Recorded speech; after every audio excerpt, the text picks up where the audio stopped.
Okay. Hi, this is Dave Bundy, editor of the Lincoln Journal-Star, and this is our editorial board interview with Jane Raybould, who is a candidate for District 28 in the legislature. Jane, thanks so much for being with us. Before we ask you to do all the talking, we'll ask Kent to do a little bit of talking and just say who he is. Yeah, I'm Kent Walgamot. I write about arts and entertainment for the paper. I've been on the editorial board for more than a decade.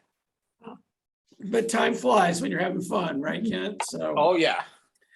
All right. Well, Jane, again, thank you for being with us and fielding these questions. You are not a stranger to public service, and you know that it is a demanding and particularly in this political climate, it can be a difficult one. So why do you want to be in the legislature? And then tell us some about your experiences and attributes that make the legislative seat a good fit for you. Well, that's a great question. First of all, why do I want to run? Because I do love public service. I am committed and dedicated to my community. I've always been a public servant. I enjoy finding solutions, helping all my constituents from small requests to big requests. I'd like to throw in a quote from Jimmy Carter that I think sums up the best. His quote was, "My faith demands that I do whatever I can, wherever I am, whenever I can, for as long as I can, with whatever I have to try and make a difference." And so that has been my mantra and my reason for doing some of the things I do. Plus, our family has a tremendous history of community service, of being involved and engaged in every community, and not just in our grocery stores. My cousin Alicia Tochek was the mayor of Loop City, and for full disclosure, my other cousin Paul Schumacher was a senator from Columbus. And so it runs in our family, and it's something that I'm very proud of. Why do I think the legislature is a good fit for me at this time? Not to make light of it, but it's sort of like I'm completing the triple crown of government. I've been a county commissioner. I've been on the Lincoln City Council. I was born and raised in the districts that I would like to continue to serve. For 4 years as a Lancaster County Commissioner, now going on almost 8 years on the Lincoln City Council. And certainly I feel that more than most people that have tried to run for the legislature, I combine my business experience with my government experience. So on the business side, I'm a 4th generation Nebraskan, 2nd generation grocer. We're one of the largest for-profit employers in the city of Lincoln. We're the largest independent grocery operator in the state of Nebraska. Currently, we have about 2,500 employees. That's with our recent acquisition of 10 more stores in the state of Missouri. So I'm a business owner, a job creator. I know what it's like to meet a payroll. I understand economic redevelopment. We have been doing that throughout the state of Nebraska and in other communities that we touch in Iowa and now in Missouri. I feel my business expertise. I have 34 years of experience dealing with commercial construction, commercial real estate, property management. So I understand that industry very well. I love what I do. We're working on a redevelopment project in Columbus, Nebraska, putting together the tax increment financing, partnering with those in the community of the city of Columbus, creating a bigger super saver for that community, but also building low-income housing tax credit, affordable housing, multifamily housing. So those are some of the things I do. And certainly as a representative and elected official, I love being able to help my community in lending my business experience when it comes to budget, coming up with being fiscally responsible, understanding full well the taxes our constituents pay and trying to bring them value, just like we do our customers. We try to bring them the best deal out there. And that's kind of the mindset I bring to everything I do. I tell people I'm a businesswoman and I bring my business brain to each and every meeting that I go to. And that's kind of how I look at government, on how to improve efficiencies whenever possible, coming up with great recommendations in getting a great job done, crafting great policy. I think one of my really solid selling points is I bring people together. I bring the stakeholders together. Let's have a free and fair and frank discussion on the things that we agree on. Let's build. Let's build on those elements that we can agree on, just like any business deal I do. Let's put together all the things that we have in common. Let's build on those. Let's set aside some of the sticking points. We'll get to those later, but let's keep building. And suddenly you realize you've built a great structure. And why would you want to walk away from a great structure?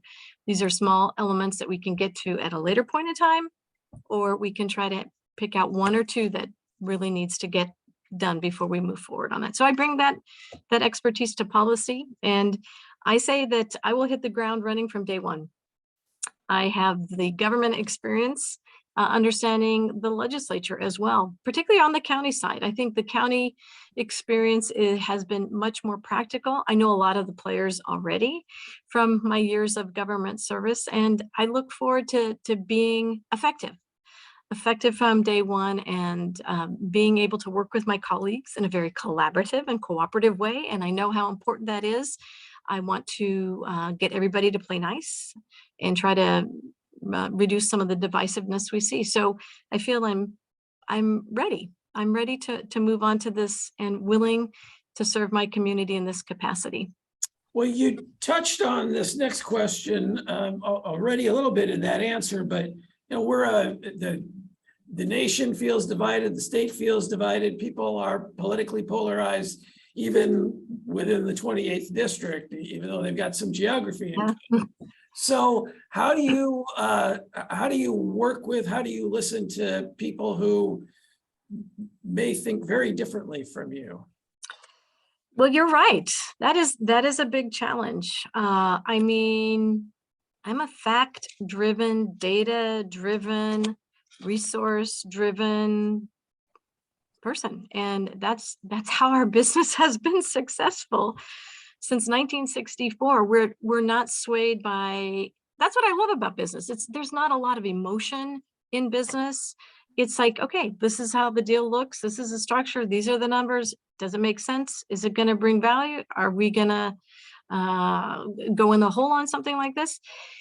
I think that's the mindset I bring. And it'll be a challenge because I'm a no nonsense, I'm direct, I'm honest. I believe your word is your bond and you don't fudge facts. So my game plan when I come into this new position, I want to get to know all my colleagues. I want to know what they value, what is important to them, and how we can work together. And I think that is the essential first step. I've been given a tremendous amount of advice from every person that I walk and knock doors with, that they hate this divisiveness. They hate this polarization. And I want to say, I've been walking and knocking my precinct since last fall for Legislative District 28, but really I've been walking it for the last 12 years. But what I'm hearing from a lot of folks is they're tired of this extremism. And when I walk, I hit Republican households, nonpartisan households, and a few Democrats. They're tired of this extremism, and these are Republicans talking about this. They say, we're just going to vote Democrats. Or another household will say, you have 5 votes here, or, all of us are voting in our household. And they're intentionally saying, we're not voting for Republicans. Which leads me to believe, I feel that some of my Republican friends are really out of touch with what their constituents are thinking and saying, and issues that matter to them. And so I would like to bring stakeholders together with my colleagues so that they have a better understanding. Is it going to necessarily sway their hard policy ideological positions? Perhaps not, but I'm willing to give it my best shot, bringing people together that are in their districts, that they need to hear, that are industries in their district, so that they understand how this impacts them, and does it hurt their economic development in that community, that's the language that I speak. And I'm willing to reach out as much and as often as I need to continue to work with them. Some minds you cannot sway, particularly if it's based and founded on irrational things or facts that aren't there, they're choosing to follow a pathway that is not accurate. And believe me, I've encountered a few folks like that on the county board, city council. And, you know, if I have time, I just want to talk about one thing as a county commissioner that I thought was really great. I remember it was at the time when the state of Nebraska said we're doing away with state aid to cities and counties. And my fellow county commissioner said they're upset with them, wanted to do a knee-jerk reaction. There was a position for a pre-investigative employee that is housed in the state of Nebraska, but the county would fund half their salary, so that those pre-investigative reports were given to the judge when they have a hearing. And so the judge would look at the report saying, okay, this person has a stable job. This person actually has a home. Okay, I'm just gonna, you know, get sentenced and give them a hearing date, but they don't need to go to jail. And so our knee-jerk reaction, I voted no, but my colleagues voted yes, we're not going to pay that. And I said, wait, time out. Let's see what the value is of this individual having, the judge having the information they need to make a decision to keep this person from going to jail. The person would have to show up for their court date or their sentencing, whatever. But the point is, then I went back with Jean, who was at that time the parole and probation director for the state of Nebraska. And I said, Jean, let's talk about numbers. I said, can you go back and look at the data? Like how many times that we have reduced the number of jail time this person would be in, and what would the savings translate into for the county as well as the state? And he goes, I get what you're asking me. He goes, I know what I need to do. So he went back, he crunched the numbers, came back, and he goes, oh my God, you're not going to believe this, but the savings to the county for, you know, for this period of time were $425,000. And so we came back to the city, or the Lancaster County Board of Commissioners, and I said, would you guys all reconsider if we present this information? And you know what? They did. They realized, like, oh my gosh, we just shot ourselves in the foot for over $45,000 commitment. And this saves the county $425,000 in reduced, you know, jail time and so on.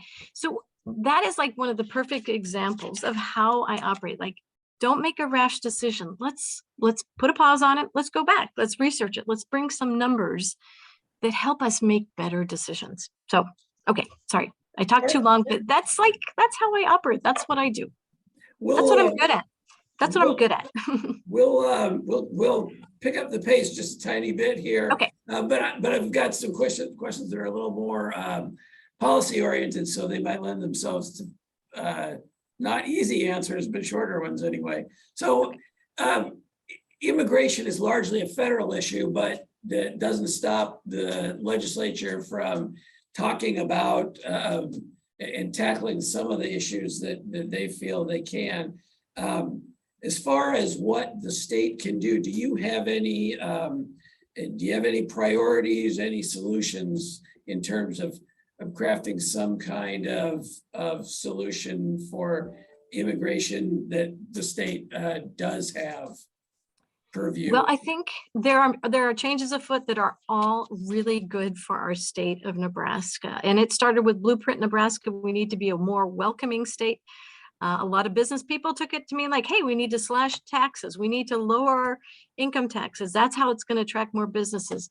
The other people who really understood the report knew it meant you need to be a more welcoming community. And there are steps that we can do. And the good news is the Nebraska State Chamber of Commerce is all over it. We just had a meeting at Kawasaki and Lincoln Tool and Design. We know the workforce shortage is real, it's deep, it's serious, it's critical, it stymies our economic growth and development. And, you know, the big root of that, if I may, started with us reducing the number of refugees that we relocated in our city of Lincoln and the state of Nebraska. So how do I know this? I'm a Sister on the Planet ambassador for Oxfam America and have been one for about 12 years. It started with when President Trump came on board, he reduced the typical amount of refugees that were relocated in the state of Nebraska from 90,000 to 17,000. How do I know this? Because I actually went to Jordan and visited the Syrian refugee camps, and that's when President Trump put in the Muslim ban. So the city of Lincoln has been a refugee relocation hub ever since I was a little kid, welcoming kids from Cuba, Vietnam, etc. And we need those refugees. They are the lifeblood of a lot of positions that are now left open because we don't have that workforce. That is one thing that is being corrected by President Biden, but he can't do it.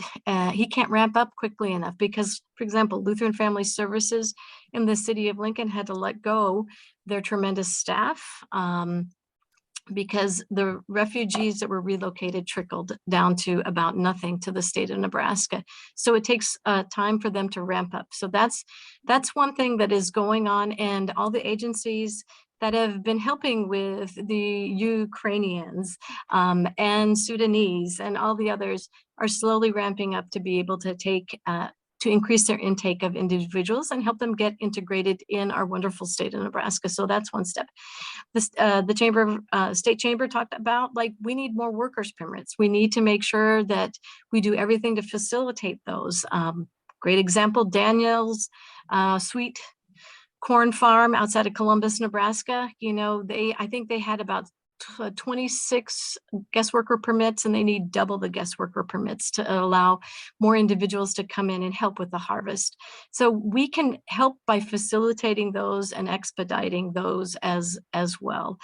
Being a welcoming state means exactly that. We welcome all of our individuals.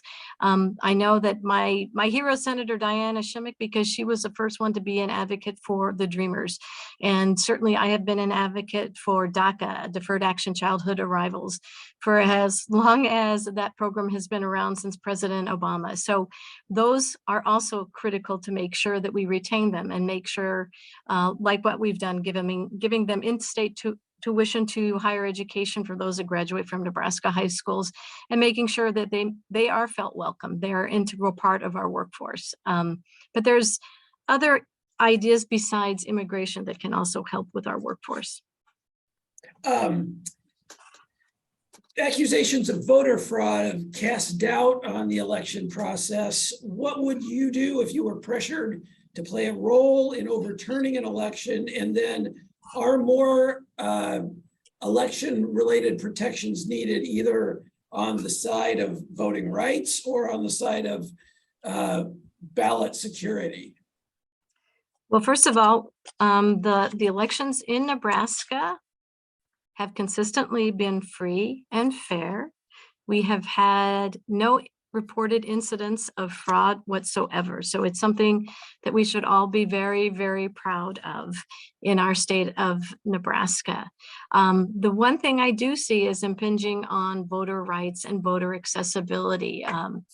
We have to make sure that people know where their polling places are, that they get the appropriate notification from the county election commissioner, so that they do know that hey, you're part of Congressional District 1 now, so you can vote in the special election. So we need to make sure that that type of communication is very clear and gotten out to the constituents, that they do know, because of redistricting, these are your new polling places. I am not a fan of voter identification. I have not been a fan of that since I was a county commissioner, because who is going to pay for those individuals that don't have access to getting some type of photo identification? I think of my dad. When he was a senior, he was no longer able to drive. He was at Madonna, and he was a consistent voter all his lifetime. We had the means to make sure that we could take him to any place via the Madonna van to make sure that he got the appropriate photo identification. That's not the same for all of our seniors having that. And who pays for it? Typically, I don't see any fiscal note coming with that voter identification issue at all.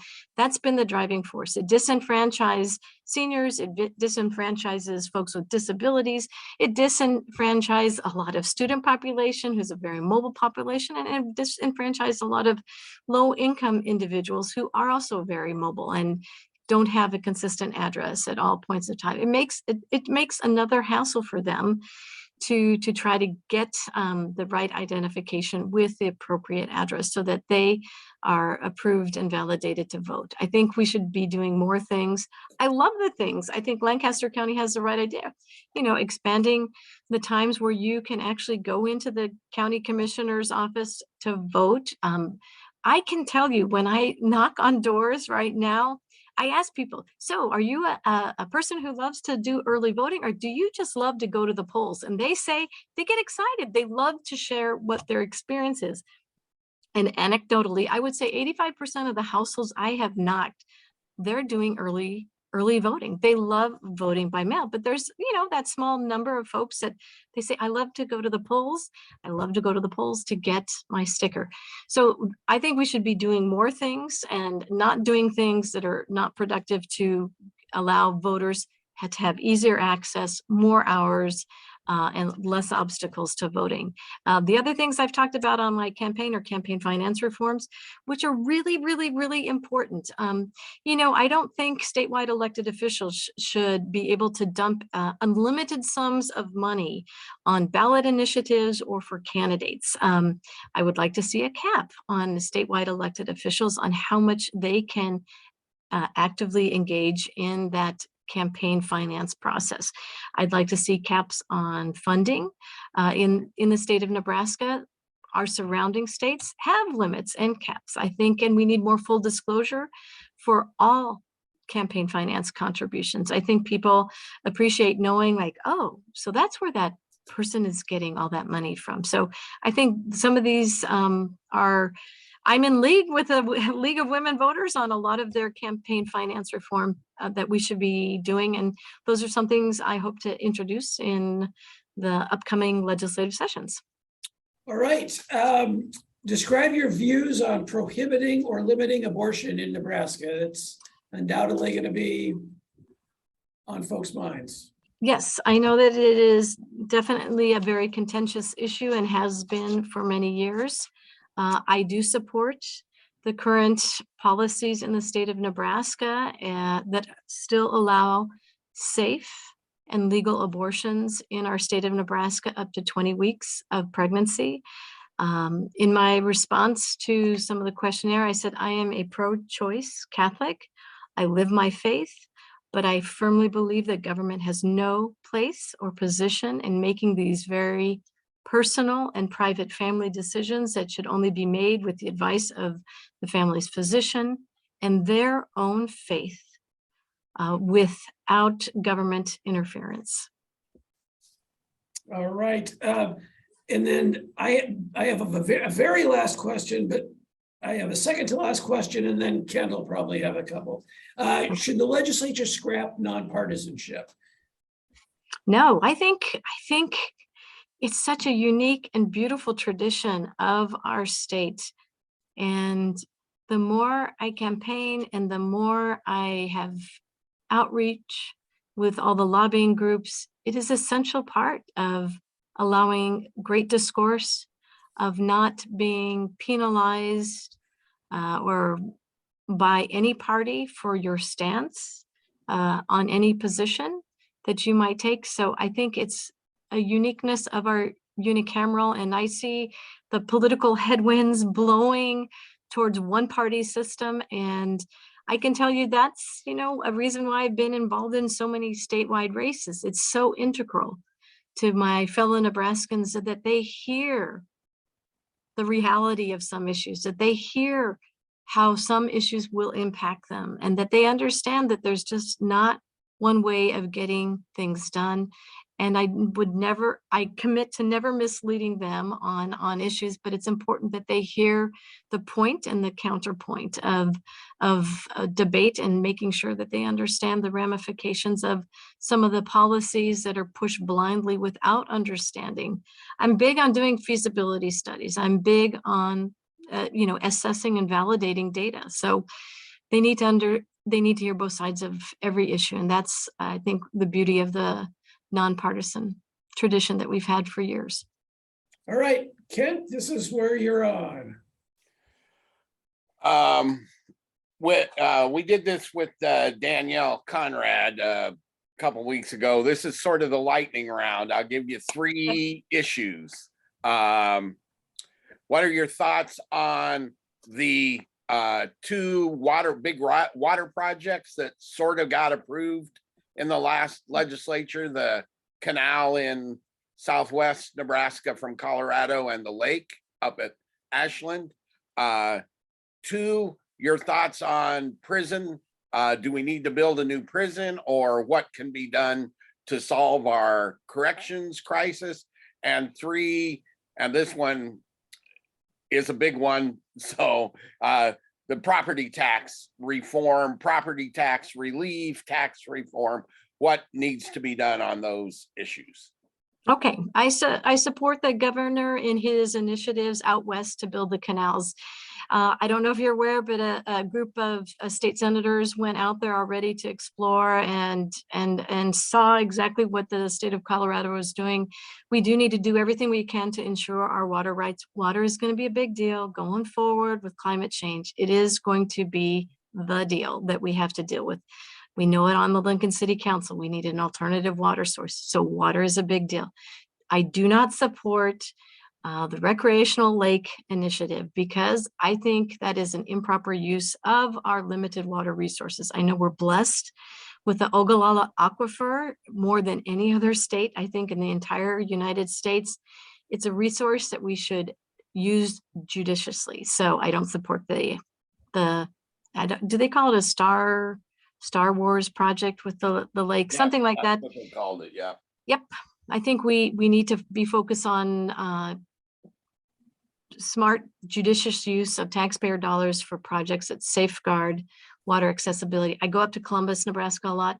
This is the second time in my lifetime, and I go to Columbus a lot because my family's from there and Humphrey and so on. This is the second time I've seen the Platte River dry right outside the city of Columbus. The Loup River is fine, trickling, but the Platte River is dry. I saw it in 2012.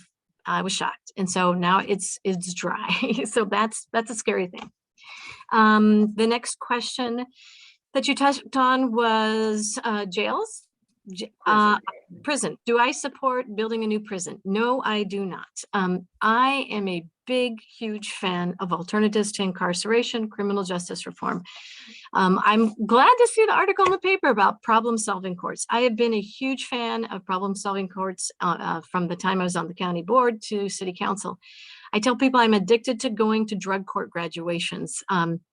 It is a huge triumph of the human spirit in overcoming the demons that have controlled their life, destroyed their families. And at drug court graduation, it is amazing to see the families of the loved one who completed drug court graduation become a family member again and a productive member of society. And I'll just share real quick. One drug court graduate, allow the drug court graduates to choose someone to speak, and this person spoke. He was an elderly man. Took him 24 months to go through the program, but he was so proud. And he said, thanks to being able to participate in drug court, it was an opportunity of a lifetime. He goes, now because I'm clean and sober, I have a lifetime of opportunities. So drug court, about 17 to 19 bucks a day for that participant. The participant also has to pay for some of those fees. If you go to jail, it's about 120 bucks a day. Our jail is overcrowded already because the penitentiary keeps putting a lot of people in that shouldn't be in there. So I like to think there are better ways, and the criminal justice report showed that very clearly. We need to separate out those violent offenders that definitely deserve to be in our prison, but alternatives to incarceration will certainly keep our jail population down and also facilitate programs that rehabilitate at a more cost-effective way to our taxpayers, but they become part of our workforce again, which we so desperately need. We have DUI diversion is the same thing. Intensive treatment plans for those folks so that they can be clean and sober as well and become more productive, less destructive members of our community. Veterans courts are a big part of that. But I do want to talk about the overcrowding in the jail. We have a lot of folks that have mental health issues. The court has sentenced them to go to the regional center. The regional center is packed with people, but those folks that are sentenced to either be restored to competency, need the treatment they need at regional center, they don't get it from the jail, but they're still in our jails. They can be in our jails from 90 to 120 days. And that has been a big problem to our overcrowding. Senator Matt Hansen was able to pass legislation to require the state once again to pay funding for those individuals that have been sentenced by the courts to go to regional center to get the treatment they need, to pay $100 a day. When I was on a county board, the state under Governor Heineman made the decision like, you know what, we're not going to reimburse you all the jail reimbursements for all the jail holds you have because our penitentiary is too crowded. Back then it was $5.8 million. And so I'm sure the tab has been running up to over $8 million for the amount of inmates we hold after they've been sentenced, that they can't go to the penitentiary and the region center is not big enough. We would get a better bang for our buck if we built a new regional center.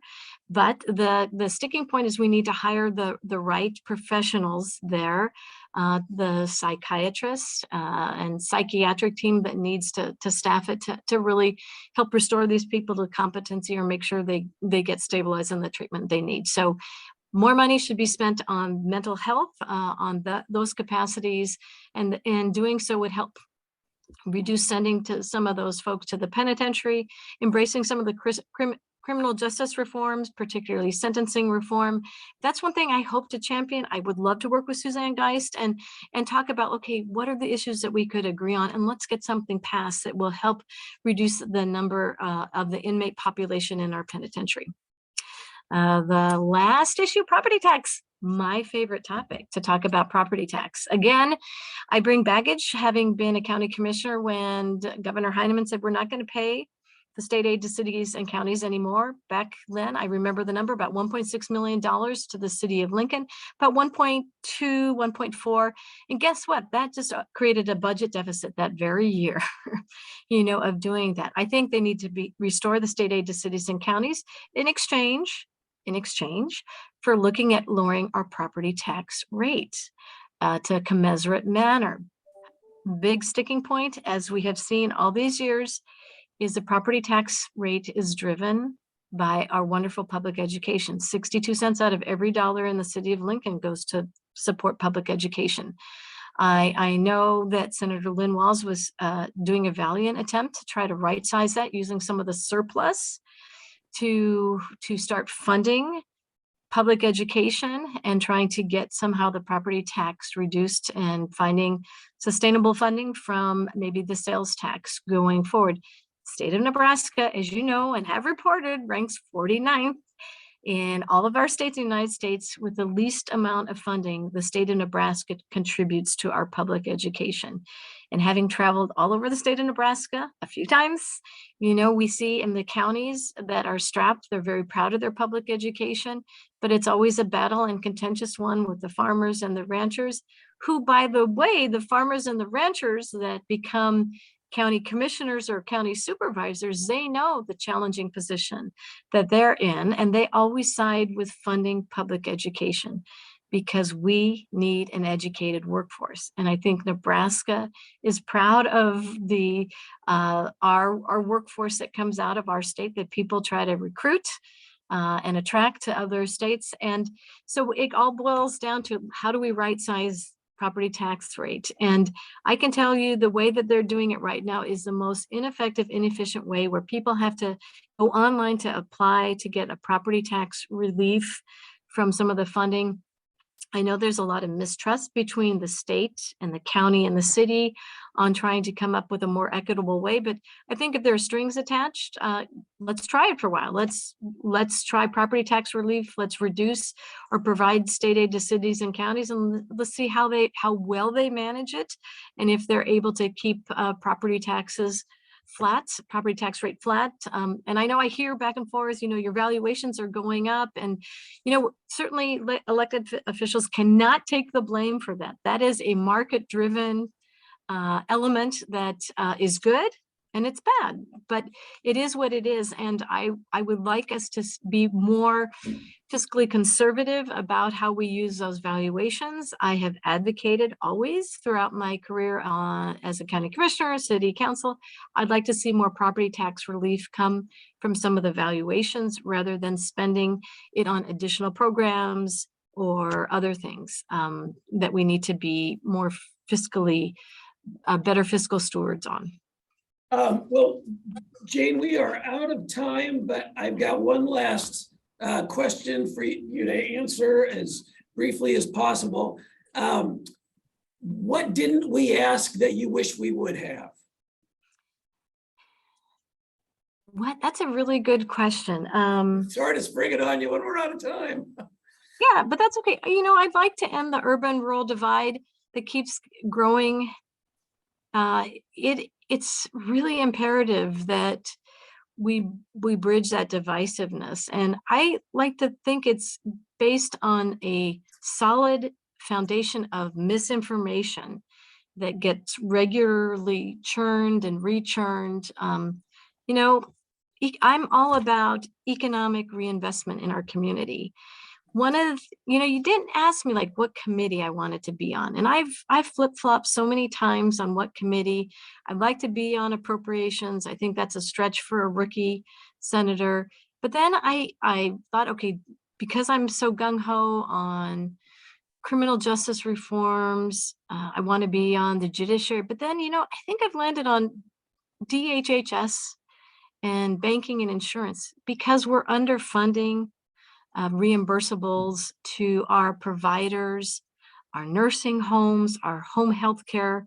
And you know what? I look on it as economic reinvestment in our rural communities, because once that nursing home closes, that takes a good number of the well-paying jobs in that community. And then where do you take your loved ones? So we need to right size that. I recognize and understand very well that our Medicaid line item is one of the biggest line items in the state of Nebraska's budget. But if you spin it a different way and look on it as economic reinvestment, particularly in our rural communities, nursing home closes, you don't have that funnel of patients to the community hospital.